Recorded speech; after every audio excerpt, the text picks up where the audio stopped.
Alright, hello everyone, welcome back to my channel. Today I'm here with a guest. Hello, my name's Josh. I have been a zookeeper slash wildlife educator for about 3 years now, just over 3 years, working mainly with exotic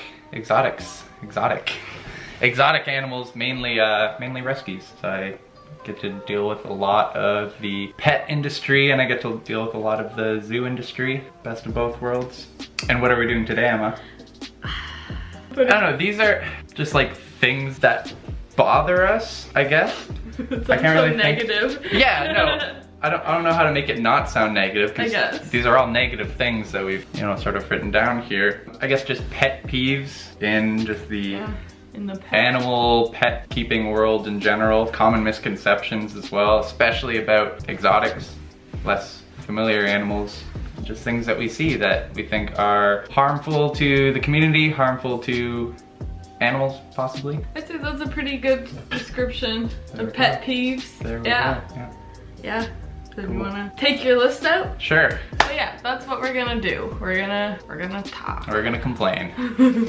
We're gonna sit here and whine. Little disclaimer before we get too far into the video. These are just our opinions. It's totally fine if you disagree or have other opinions. I just wanted to put that out there though, that this is just strictly our opinions. We don't want to be like judging anyone or coming off as judgmental in this.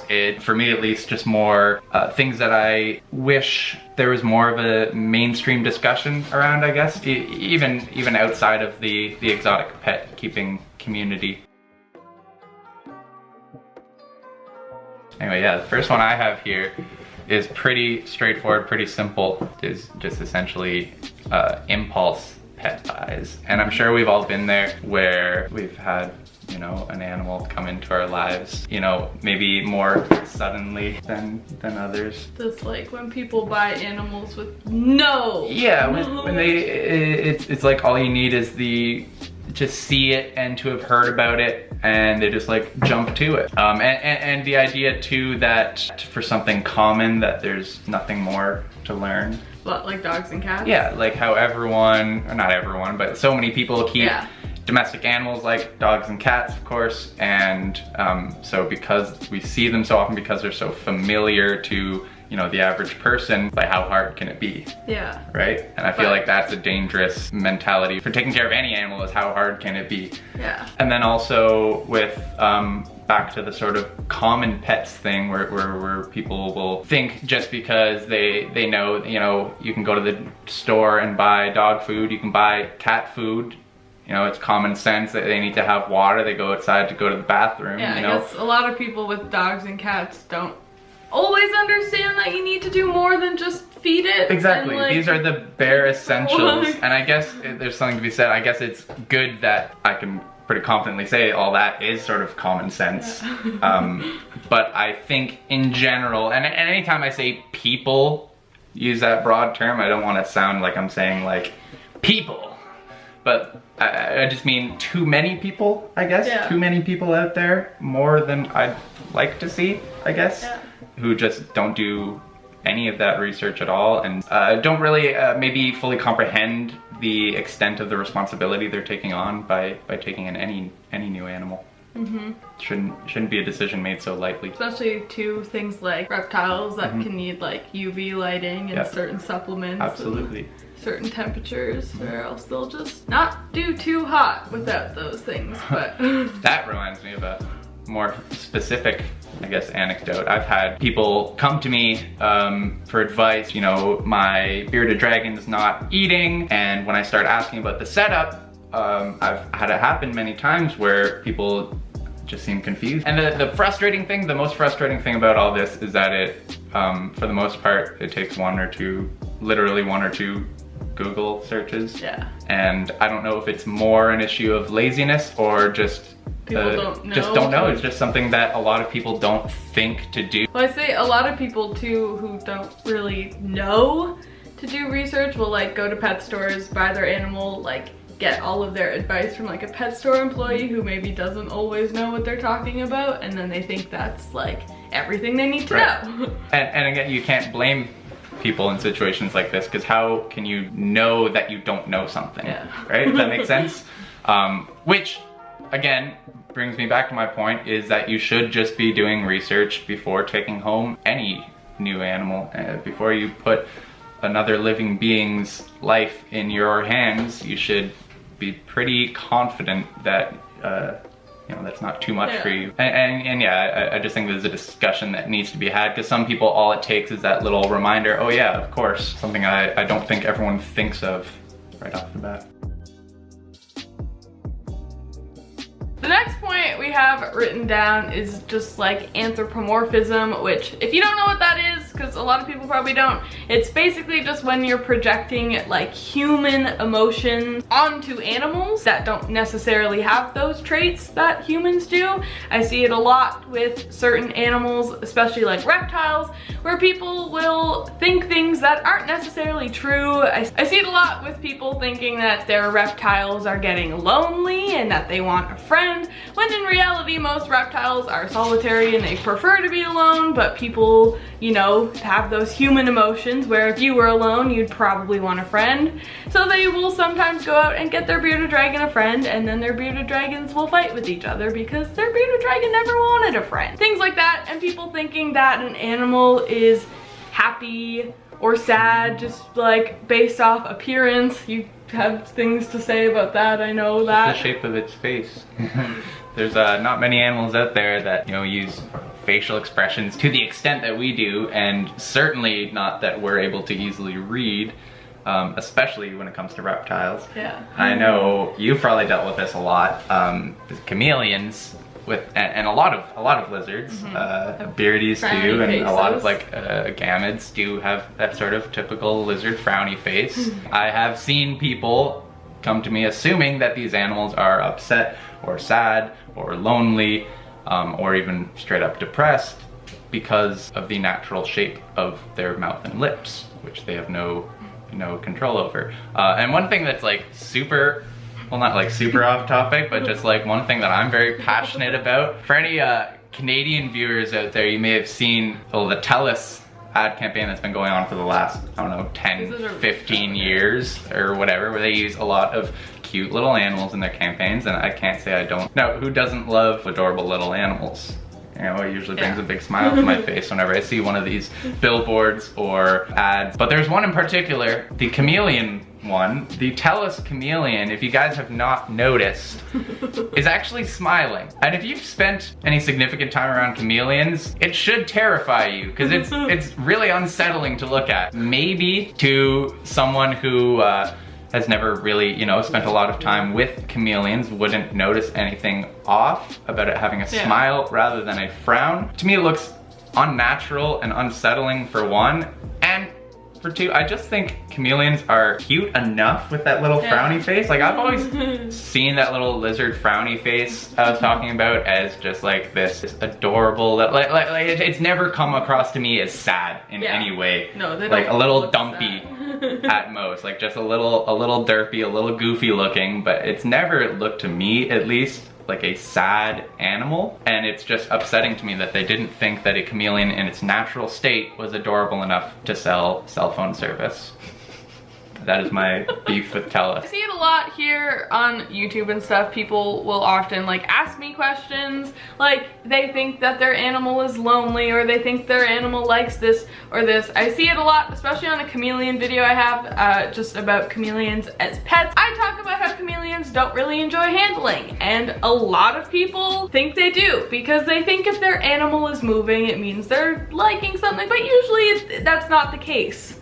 Especially with reptiles. Yeah, no, anytime I've had like a professional massage done, I'm just like wriggling everywhere because I'm so relaxed. Oh, I was like, where are you going with this?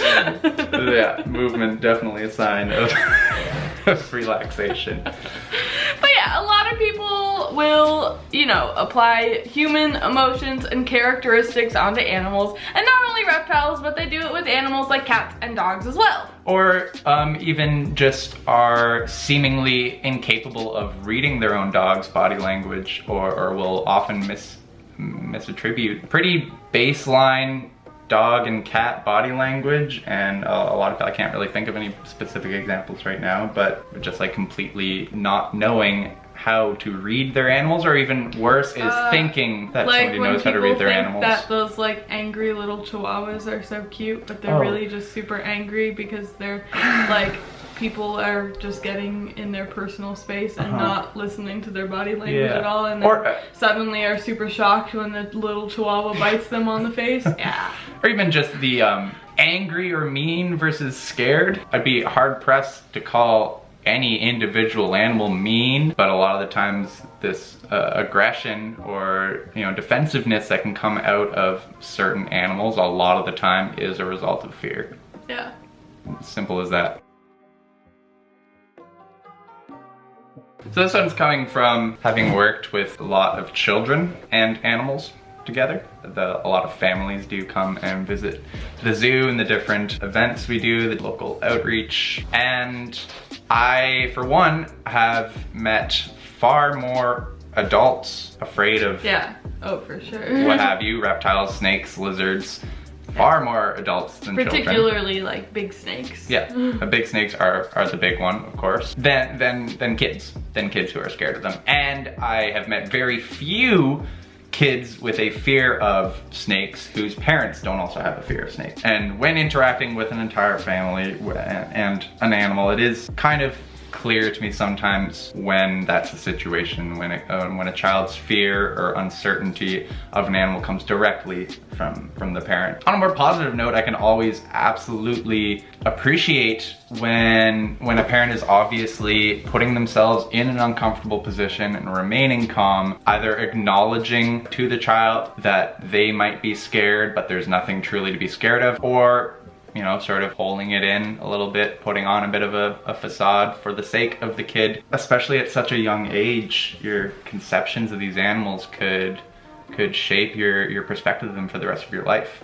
Where there's so much negativity that could be done, where right from early childhood you could pretty much doom a child to have this fear, or even worse than a fear, a perspective of, for example, snakes, that they're just something that, you see them and you step on them, or you cut their head off, or you swerve to hit them on the road. And there's way too many people like that out there, and this all comes from fear and misunderstanding. It's especially hard to see when there's so much good that could be done with that same sort of process. And of course you see it in obvious examples like Robert and Bindi Irwin, or just any, I can think of many kids that I know that I'm just blown away by how much passion and how much knowledge they can have of animals at such a young age. And those are the kinds of kids that are going to be making differences in the future. Those are the kinds of kids that are going to be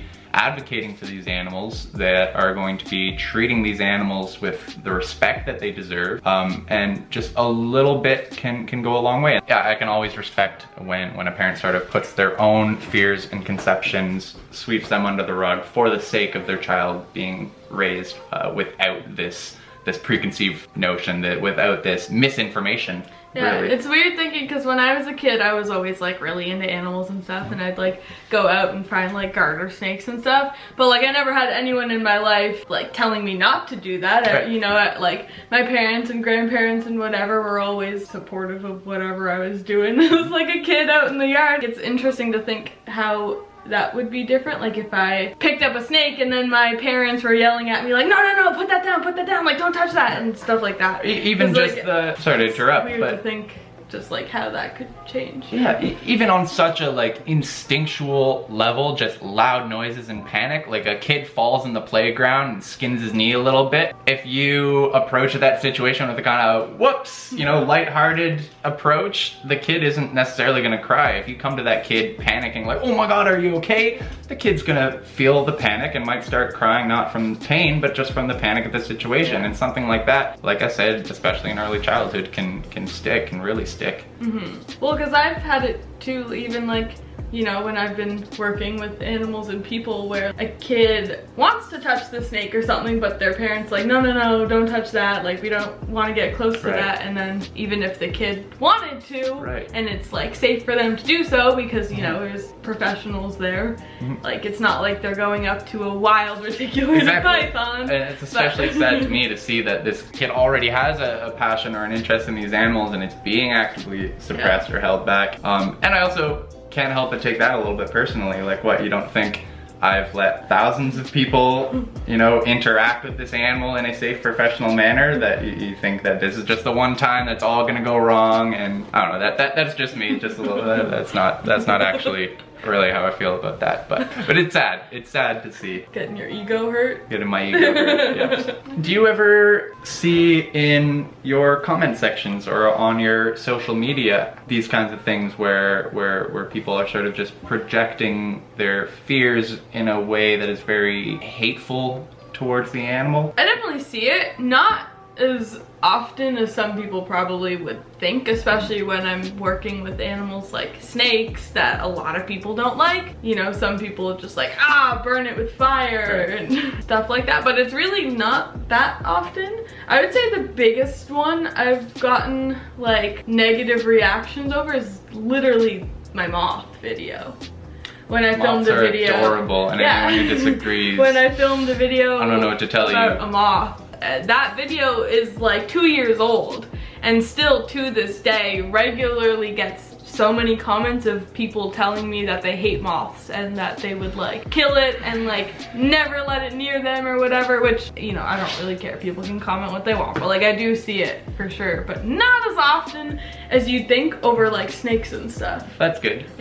This might sound a bit extreme, but I don't think it's that extreme. What if I saw your video of your puppy and I commented those kinds of things? Yeah, right? And people would probably get really mad. Absolutely, and rightfully so, as it is rightful for us to be mad about these kinds of comments about exotics. But yeah, it's just another perspective, and I feel like that's something that can be brought up in those situations in a very respectful way. And any times when you're encountering people with these perspectives, dealing with misinformation or just ignorance when it comes to animals, education is always the best approach. I think sometimes just presenting a new perspective is the most helpful thing you can do, and just it's hard to really use that one. You know, you never know if someone's gonna really be offended by me insinuating that I would burn their dog alive. Hopefully they can take that awful feeling that they get from someone saying that and maybe do a little bit thinking about how those things feel to me when I hear something said about that with an animal that I have a very close bond with, that I've worked a lot with. It's less of a pet peeve, more of a misconception that has transcended annoying, has transcended frustrating, and has gotten to hilarious. Because I've heard this story so many times, and I think that anyone who has ever worked with big snakes has probably heard this story before and probably already knows what story I'm talking about. It usually starts a little something like this. I had a friend of my cousin's neighbor who had a large python at home, who escaped from his enclosure overnight, who stretched himself next to its owner as he slept in order to measure him to see if the snake was big enough to eat its owner. And I've gotten this even just with the pet snakes that I keep. What's the biggest pet snake you have? A ball python? A tree boa would be the longest, but ball python, like biggest by weight, yeah. Yeah, man-eating ball python. Yeah. I feel a little bit snarky when I reply in this manner, but I really enjoy my version of the story. My version of the story is a little bit different. My version of the story goes like this. There is a python traveling through the jungle, and it comes across a pig, okay? And it says to the pig, wait right there, I'm hungry, but I don't know if I'm big enough to eat you. So you wait right there, pig, and I'm just gonna stretch right next to you. And yep, okay, looks like I am big enough to eat you. Thank you for your like, snakes measuring their food? Yeah, I don't know how much more I need to say about that one. I just think it's kind of hilarious. Just going off of that too, I'm sure there's like so many more just like animal rumors and misconceptions and stuff that like I can't even think of right now, but you know, stuff like that people have just heard passed on from people, and then they believe these things that are just so far from true that they're ridiculous. Exactly. And again, oftentimes probably just because they've never been presented with an alternate perspective, which is hopefully what we're doing here today. I've even gotten like comments, or people have said it in person, where they're like, you know, they find out I have pet snakes, and then they are like, watch out and make sure your snake doesn't crawl in bed with you, because if it starts doing that, it means it's planning to eat you. And it's like, no. I hate it when my snake crawls into bed with me and measures me while I'm sleeping. That's the worst. Ugh, so rude. Waking up to a corn snake mix.